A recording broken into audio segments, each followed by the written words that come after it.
नमस्कार दोस्तों, good morning to all of you and good evening to all of you. तो आइए आज की चर्चा को प्रारंभ करते हैं।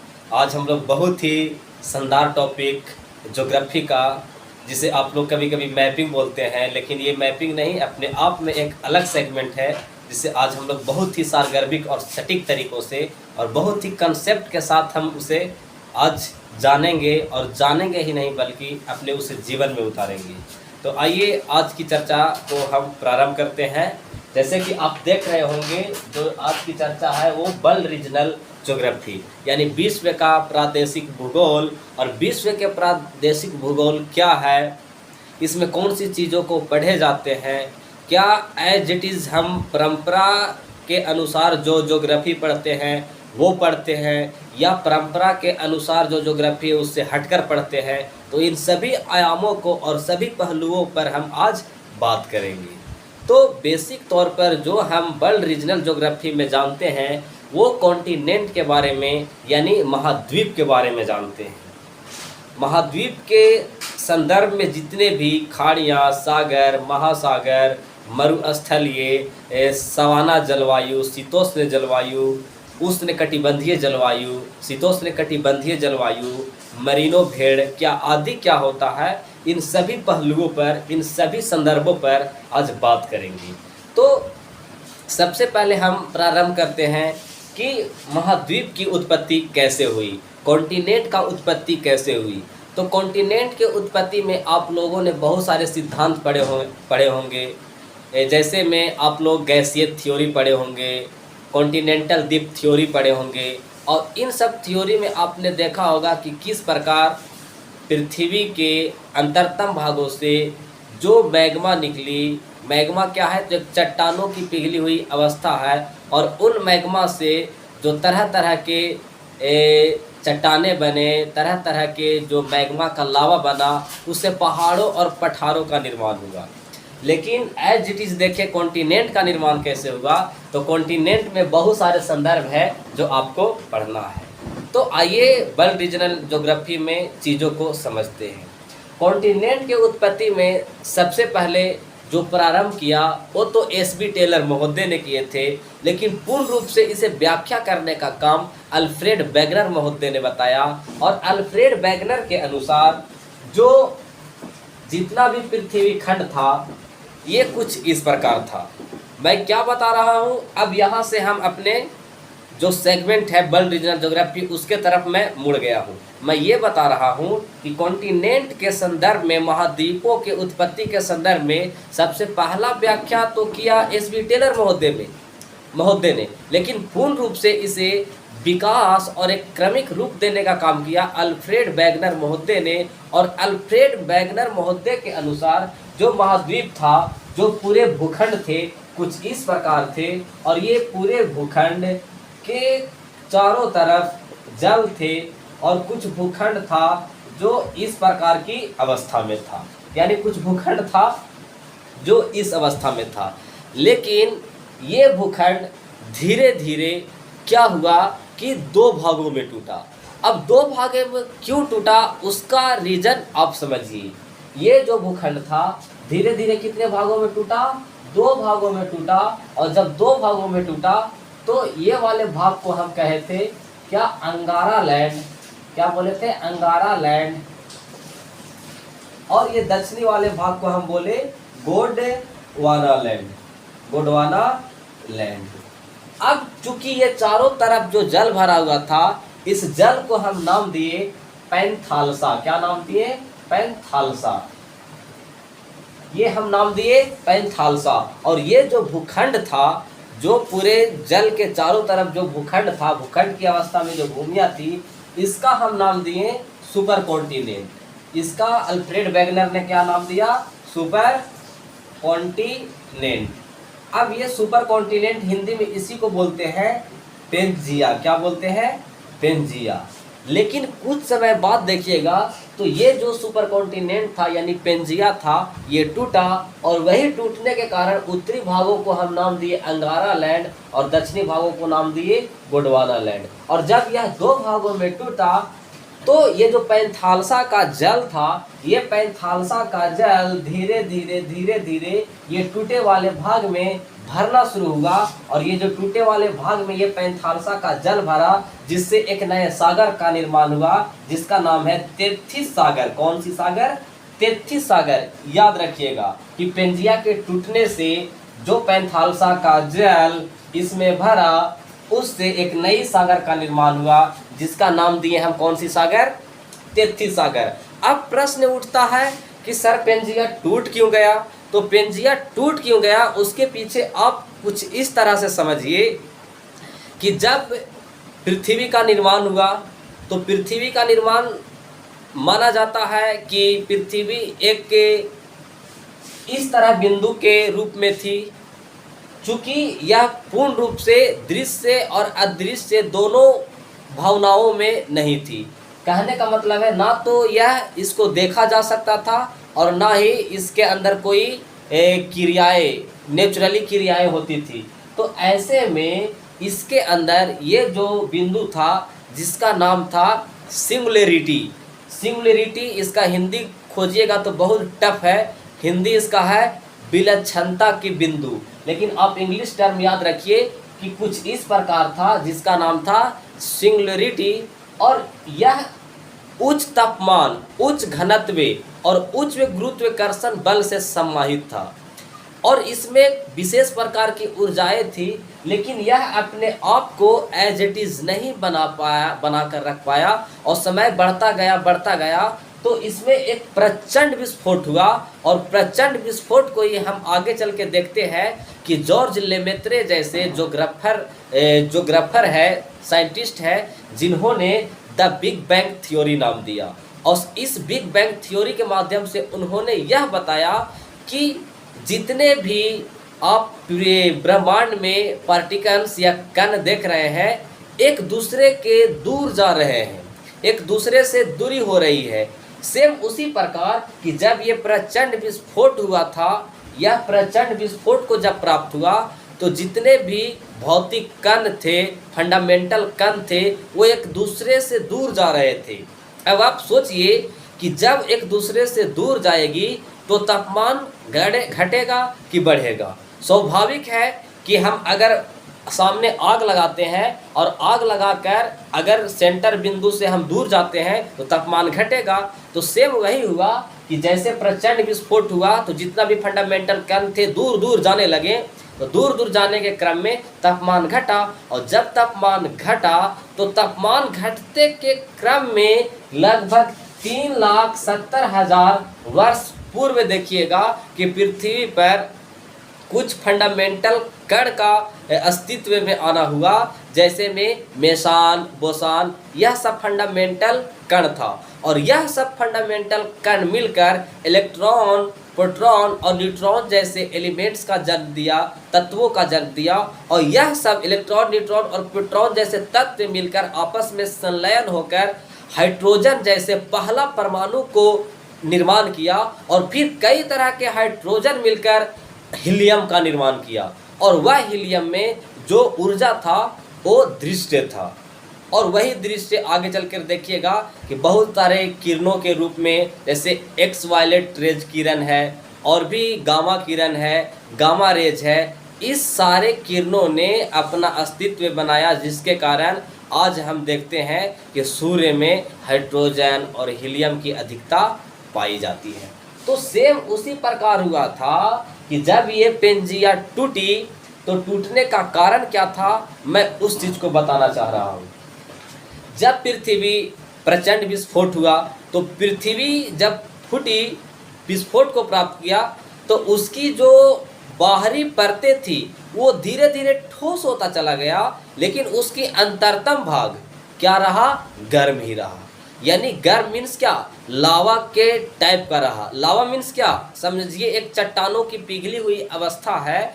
जैसे आप कोई स्टील प्लांट में देखते होंगे कि बहुत सारे लोहे को गलाकर किस तरह से मतलब लावा के जैसा बनाया जाता है, फिर उससे अलग अलग धातु का, कठोर धातु का निर्माण होता है। तो सेम उसी प्रकार हुआ था कि पृथ्वी जब विस्फोट को प्राप्त की, तो उसकी जो बाहरी भागें थे धीरे धीरे ठोस होती चली गई, लेकिन उसकी अंतरतम भाग क्या रहे?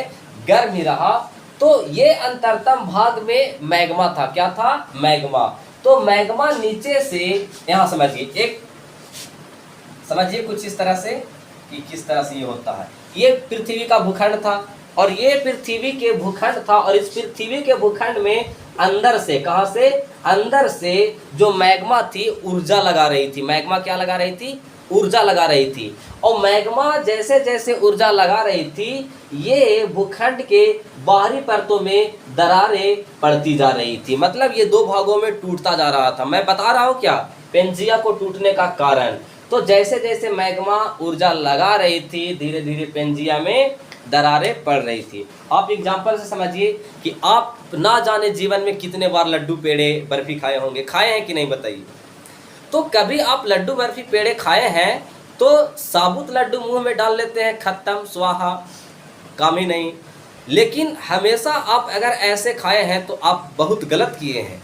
लड्डू कैसे खाया जाता है आज आपको सीख मिलेगा। आप चीज़ों को समझिए। जब भी आप लड्डू खाए होंगे तो लड्डू खाने की सबसे बेहतर तरीका क्या होती है कि हम लोग ऐसे तोड़ते हैं।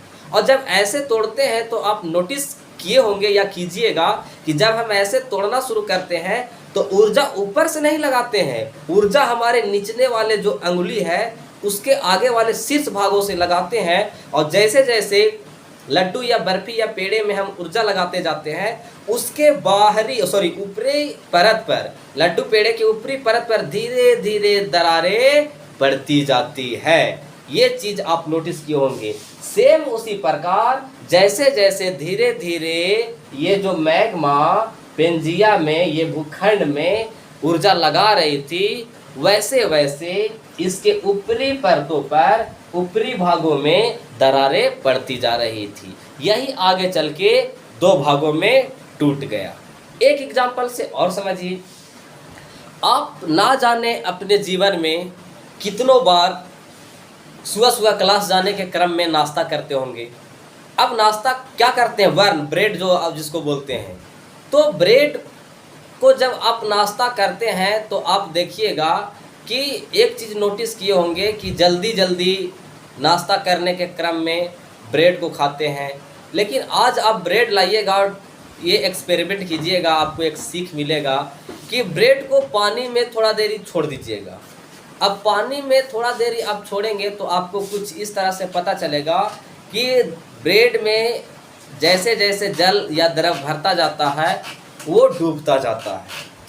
अभी आप इस चीज़ को यहीं पे रोकिए, यहीं पे समझिए। मैं 2 मिनट बाद यहाँ पे लाता हूँ। तो अभी ये चीज़ मैं बता रहा था जिसको आप क्या किए, समझ गए। एक एग्जांपल इसमें और हम देते हैं कि जैसे जैसे मैग्मा नीचे से अपनी ऊर्जा लगा रही थी तो कहीं ना कहीं जो मैग्मा था वो अपना भार बढ़ा रहा था। अब जब यहाँ पे मैग्मा इस वाले भूखंड में रेस रेस कर भर रही थी तो इस भूखंड का घनत्व बढ़ रहा था। और घनत्व बढ़ रहा था मीन्स क्या कि भार बढ़ रहा था।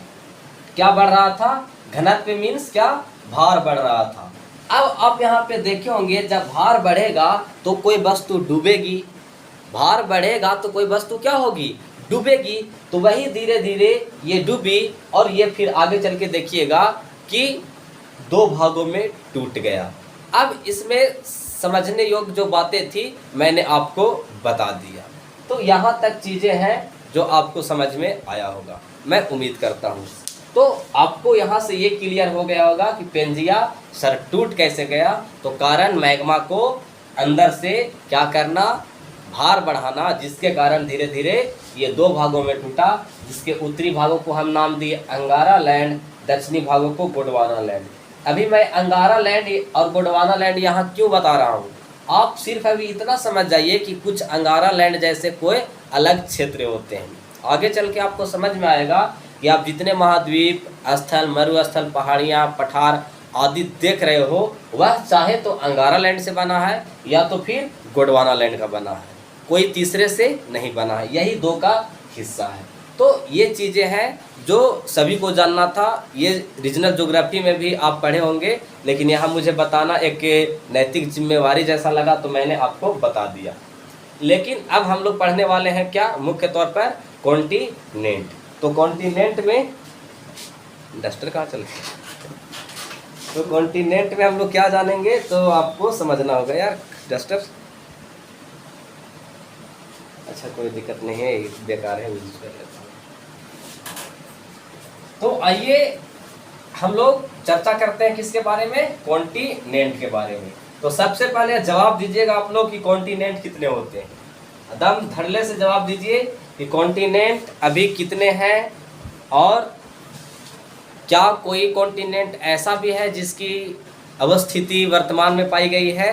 तो यदि ऐसा कोई आपको जानकारी है तो आप कमेंट में ज़रूर शेयर कीजिएगा, बताइएगा कि हाँ सर अभी एक ऐसा कॉन्टिनेंट है, लेकिन क्या है क्या नहीं है, कोई नया अस्तित्व में आया क्या है, वो सारे को मैं अभी तो बताऊंगा ही। तो आइए कॉन्टिनेंट के बारे में अब हम लोग स्टार्ट करते हैं। तो कॉन्टिनेंट तो मुख्य तौर पर देखा जाए तो 7 ही है। कितने हैं, 7 है। लेकिन हम अभी के क्रम में जाने तो एक नए कॉन्टिनेंट के रूप में न्यूजीलैंड के समीप जीलैंडिया के रूप में, उसका नाम क्या है, जीलैंडिया रखा गया है। जीलैंडिया के रूप में एक नए कॉन्टिनेंट का क्या हुआ है, देखा गया है, उसकी अवस्थिति पाई गई है। लेकिन उसकी जो 97% 95 से 97% का जो क्षेत्र है वो जल के डूबी हुई अवस्था में है। तो अभी कॉन्टिनेंट कितने हैं, 7, लेकिन 7 नहीं आप 8 मानिए, और ब्रैकेट में 7+1 रखिए, यानी 1 क्या है, तो जीलैंडिया है जो कि न्यूजीलैंड के समीप पाया गया है। तो ऐसे अगर पूछे कि कॉन्टिनेंट कितना है तो 7 ही है। लेकिन पूछे कि कोई और नई कॉन्टिनेंट की अवस्थिति देखी गई है तो आप बताइए कि जीलैंडिया के रूप में एक नया कॉन्टिनेंट की अवस्थिति पाई गई है। लेकिन अब सबसे बड़ा प्रश्न आता है कि सर जो जीलैंडिया का जो क्षेत्र है, आप बोल रहे हैं कि इसकी 97% जो क्षेत्र है वो जल के डूबी हुई अवस्था में है, तो सर ये डूब क्यों गया, ये जो जीलैंडिया है वो जल में डूब क्यों गया, ये सबसे बड़ा प्रश्न है। और ये प्रश्न आपको पूछना जायज़ है और मैं इसको बताऊंगा भी। तो जीलैंडिया डूब क्यों गया, आइए उसके बारे में हम अपनी चर्चा को प्रारंभ करते हैं, क्योंकि जानना इस चीज़ को बहुत बहुत ज़रूरी है। तो इसका एग्जाम्पल सेम वही है जो मैंने आपको पीछे दिया। इसको मैं पुनः दोहरा देता हूँ और पुनः बता देता हूँ ताकि आपके जो माइंड में बातें हैं वो बहुत अच्छा से बैठ जाए। इससे रिलेट करके मैं उस चीज़ को बताना चाहता हूँ। मैंने आपको अभी पीछे क्या बताया कि आप जीवन में ना जाने नाश्ता के क्रम में, सुबह सुबह विद्यालय स्कूल कोचिंग जाने के क्रम में नाश्ता के रूप में वर्ण खा लेते हैं, उसको ब्रेड बोलते हैं। ब्रेड जब हम खाते हैं तो देखते हैं कि ब्रेड स्पंजी नुमा होता है, उसमें छिद्र होता है। आज एक्सपेरिमेंट आप कीजिए कि उसमें छिद्र होता है, और उस ब्रेड को जब हम जल में डालते हैं तो जैसे जैसे वो जल ब्रेड के स्पंजी नुमा भागों में भरता जाता है, वैसे वैसे जो वो बन होता है, जो ब्रेड होता है, जल में डूबता जाता है। तो आपने कभी पढ़ा होगा आर्किमिडीज का सिद्धांत। किसका सिद्धांत, आर्किमिडीज का। अब आर्किमिडीज का जो सिद्धांत है, आर्किमिडीज का जो सिद्धांत है, यानी इसका जो थ्योरी है, ये थ्योरी क्या कहता है, आर्किमिडीज का जो सिद्धांत है वो उत्प्लावन बल का काम करता है। किसका बात करता है,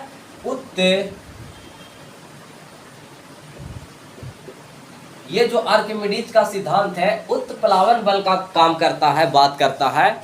और उत्प्लावन बल क्या है, आर्किमिडीज का सिद्धांत क्या है कि जब कोई वस्तु को किसी द्रव में पूर्ण रूप से या आंशिक रूप से डुबाया जाता है तो उसके भार में कुछ आभासी कमी आ जाती है। उस वस्तु के भार में आई आभासी कमी उस वस्तु के द्वारा हटाए गए जल के भार के बराबर होते हैं। ये आर्किमिडीज का सिद्धांत है।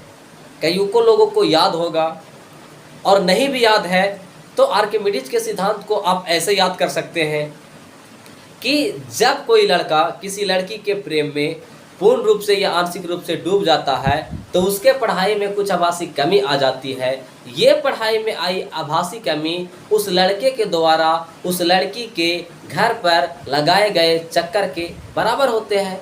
सेम उसी प्रकार कि जैसे जैसे पानी में ब्रेड को डालने से ब्रेड धीरे धीरे डूबता जा रहा था, सेम उसी प्रकार की जैसे जैसे वो लड़का लड़की के घर पर चक्कर लगाने में समय दे रहा है, उतने का पढ़ाई में नुकसान है। यही तो आर्किमिडीज का सिद्धांत है। तो जैसे जैसे क्या हुआ कि अंदर से मैग्मा धीरे धीरे ऊर्जा लगाती गई, वैसे वैसे न्यूजीलैंड के समीप जो कॉन्टिनेंट पाया गया है जीलैंड, या धीरे धीरे डूबता गया और आज उसकी अवस्थिति यह है कि उसकी 95 से 97% का जो क्षेत्र है जल में डूबी हुई अवस्था में। तो ये आप चीज़ों को समझ पाए होंगे और सभी चीज़ों को आप जान पाए होंगे। तो आज के कक्षा को मैं यहाँ पे रहने देता हूँ, चूँकि आज वर्ल्ड रीजनल ज्योग्राफी का फर्स्ट क्लास है। इसके पहले भी मैंने पढ़ाया था 2 महीने पहले। तो ये चीज़ें हैं जो आपको बार बार आना चाहिए, क्योंकि ज्योग्राफी जिसमें थोड़ी बहुत फिजिक्स और साइंस का भी बात होती है, इसलिए माइंड से बार बार आपके माइंड में वो चीज़ें रिपीट होता रहे, इसलिए मैंने दोबारा इस क्लास को, इस सेगमेंट को, इस कॉन्टिनेंट को लेकर आ गया हूँ और इसको बहुत ही अच्छे से जानने वाले हैं।